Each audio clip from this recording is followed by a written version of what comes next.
ನನ್ನ ಹೆಸರು Hemant. Company name ಬಂದು Hemant V silks. Location Sumanahalli signal, Bangalore. ನಮ್ಮ ಕಂಪ್ನಿ ಮ್ಯಾನುಫ್ಯಾಕ್ಚರಿಂಗ್ ಅಂದ್ರೆ nylon thread twisting and manufacturing ಬರುತ್ತೆ. ಸೀರೆ ಫಸ್ಟ್ ಸ್ಟೆಪ್.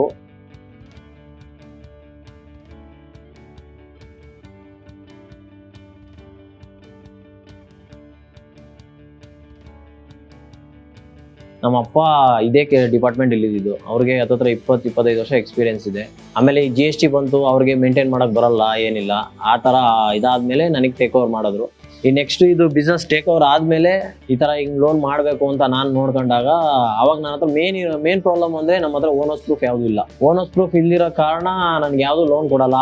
ಮೇನ್ ಇನ್ನೊಂದು ಅಂದ್ರೆ ಏಜ್ ಕಮ್ಮಿ, ಅಬೌವ್ 25 ಇರಬೇಕು.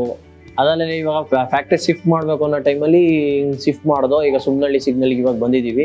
ಈ ಬಂದಾದ್ಮೇಲೆ ಕಿನಾರಾಗೆ ಹಿಂಗೆ ನಮ್ಮ ಫ್ರೆಂಡ್ ಒಬ್ರು ರೆಕಮೆಂಡ್ ಮಾಡಿದ್ರು. ನೋಡು ಹಿಂಗೆ ತಾಣ್ಬೋದು, ಓನರ್ಸ್ ಪ್ರೂಫ್ ಇಲ್ಲ ಅಂದ್ರೂ ಕೊಡ್ತಾರೆ ನೋಡು ಅಂತ ಹೇಳಿದ್ರು. ಆಮೇಲೆ ಹೋಗಿ ಅಪ್ರೋಚ್ ಮಾಡಿದ್ಮೇಲೆ ಇವರು ಸ್ಯಾಂಕ್ಷನ್ ಮಾಡಿದ್ರು. ಮಾಡಾದ್ಮೇಲೆ ಸ್ಟಾಕ್ ಎಲ್ಲ ಇದಾಯಿತು. ಮಿಷಿನರಿನೂ ಪರ್ಚೇಸ್ ಮಾಡೋದು, ಲಾಂಗು ಮಾಡೋದು, ಪ್ರೊಡಕ್ಷನು ಜಾಸ್ತಿ ಬರಂಗೆ ಮಾಡ್ಕೊಂಡು ಇವಾಗ ಪರವಾಗಿಲ್ಲ, ಓಡ್ತಾ ಇದೆ. ಅವ್ರಿಗೆ ಫೋನ್ ಮಾಡಿ ವಿತಿನ್ 2 ಅವರ್ಸಲ್ಲಿ ಡಾಕ್ಯುಮೆಂಟೇಶನ್ ಎಲ್ಲ ತಗೊಂಡು ಹೋಗಿ ಲಾಗಿನ್ ಮಾಡಿ ವಿತಿನ್ 3 ಡೇಸ್, 3 to 4 ಡೇಸ್ ಅನಿಸುತ್ತೆ. ಅದು 4 ಡೇಸ್ ಒಳಗಡೆ ನಮಗೆ ಅಕೌಂಟಲ್ಲಿ ಅಮೌಂಟ್ ಬರಂಗೆ ಮಾಡಿದ್ದು ಕಿನಾರಾನೇ. ಆದರೆ ಮೇನ್ ಏನು ಸರ್ವಿಸ್ ಅಂದರೆ ಇವ್ರದ್ದು ಬೇರೆ ಬ್ಯಾಂಕ್ ಥರ ಇಲ್ಲ. ಇವ್ರು ಯಾವ ಥರ ಅಂದರೆ ಈಗ ಡಾಕ್ಯುಮೆಂಟೇಶನ್ ತಗೊಂಡು ವೆರಿಫಿಕೇಶನ್ ಮಾಡಿ ಎಲ್ಲ ಮುಗಿಸಿ ಬರೀ 3 to 4 ಡೇಸಲ್ಲಿ ಅಪ್ರೂವಲ್ ಕೊಟ್ಟಿದ್ದಾರೆ. ಅಂದರೆ ನಾನು ಫಸ್ಟು ನೋಡಿದ್ದು ಅಂದರೆ ಇದೊಂದೇ. ಟರ್ನ್ ಓವರು ಫಸ್ಟು 4-5 ಲಕ್ಷ ಇತ್ತು ಲೋನ್ ತಗೊಳಕ್ಕಿಂತ ಮುಂಚೆ. ಇವಾಗ 7-8 ಲಕ್ಷ ರೀಚ್ ಆಗ್ತಾ ಇದೆ. ನೆಕ್ಸ್ಟ್ ಇನ್ನೂ ಟರ್ನ್ ಓವರ್ ಜಾಸ್ತಿ ಆಗುತ್ತೆ.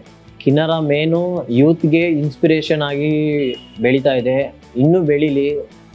ನಮ್ಮಂಥ ಯೂತ್ಗಳು ಬಿಸ್ನೆಸ್ ಮಾಡೋಕ್ಕೆ ಬರಲಿ.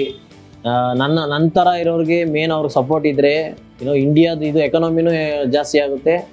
ನಮ್ಮಂಥ ಇದು ಯೂತ್ಗಳು ನೆಕ್ಸ್ಟು ಬಿಸ್ನೆಸ್ ಮಾಡಬೇಕು ಅಂತ ಮೈಂಡು ಬರುತ್ತೆ ಅವ್ರಿಗೆ.